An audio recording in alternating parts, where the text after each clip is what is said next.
जंजीर को देखते ही वीरेंद्र का चेहरा पीला पड़ गया। वह वही जंजीर थी जैसी गुफा में टूटी हुई पड़ी थी। भारी जंग लगी और उस पर जले हुए मंत्रों के निशान बने थे। उसके सिरे पर ताजी राख चिपकी थी, मानो अभी अभी किसी आग से निकाली गई हो। वीरेंद्र ने तुरंत जंजीर उठाकर अघोरनाथ बाबा के पास पहुंचाया। बाबा ने उसे देखते ही आंखें बंद कर ली।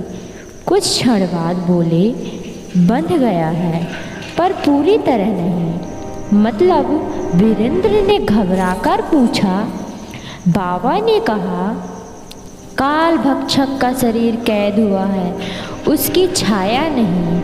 छाया जहाँ चाहे जा सकती है और अब तक मूल स्वामी की आत्मा शांत नहीं होती। यह सब चलता रहेगा। वीरेंद्र सन्न रह गया। मूल स्वामी कौन था? बाबा ने पहली बार गहरी चिंता से उसकी ओर देखा। तुम्हारे पिता नहीं, उनसे भी पहले का एक तांत्रिक जिसका नाम था रक्तेश्वर, वही जिसने काल भक्षक को बनाया था। गांव पर फिर भय लौट आया। दिन में सब सामान्य लगता, मगर सूरज ढलते ही अजीब घटनाएं होने लगती। कुओं का पानी काला पड़ जाता, घरों की दीवारों पर पंजों के निशान उभर आते। रात में बच्चों को कोई खिड़की से घूरता दिखता, लेकिन बाहर कोई नहीं मिलता।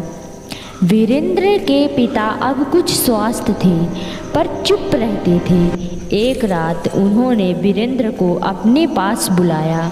मैंने तुमसे झूठ कहा था। वीरेंद्र चौंक गया। मैं धन के लिए वहाँ नहीं गया था, मुझे तुम्हारी माँ ने भेजा था। माँ ने?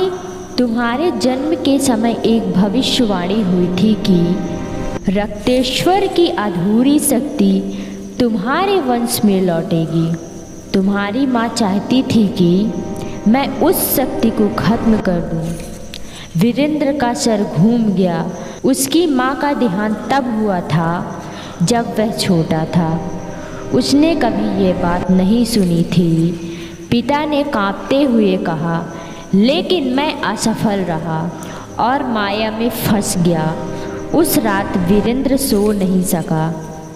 आधी रात को अचानक आंगन से खुरचने की आवाज़ आई। वह बाहर निकला। राख पर लिखा था, वंशज लौट आया। वीरेंद्र पीछे हटा, तभी छत पर कुछ दौड़ा। उसने ऊपर देखा, काली परछाई चार पैरों पर चलती हुई, लाल आंखों के साथ। वह बिजली की गति से अंधेरे में गायब हो गई। सुबह बाबा ने निर्णय लिया, अब छिपने से कुछ नहीं होगा। रक्तेश्वर की समाधि ढूंढनी होगी, वहीं उसकी आत्मा बंधी है।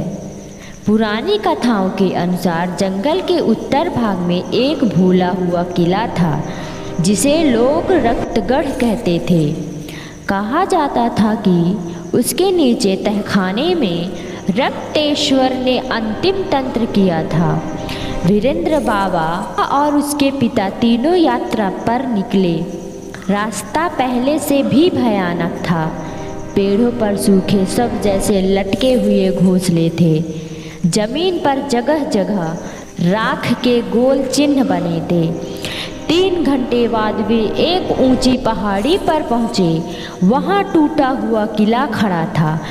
दीवारें झुकी हुई, बुर्ज आधे गिरे हुए और दरवाजे पर खोपड़ी का चिन्ह उकेरा था। जैसे ही वे भीतर गए, वीरेंद्र के पिता कांपने लगे। मैं यहाँ पहले भी आया हूँ, बाबा ने गंभीर स्वर में कहा। यही वह स्थान है जहाँ तुम्हें माया ने घसीटा था। किले के अंदर गहरा अंधेरा था।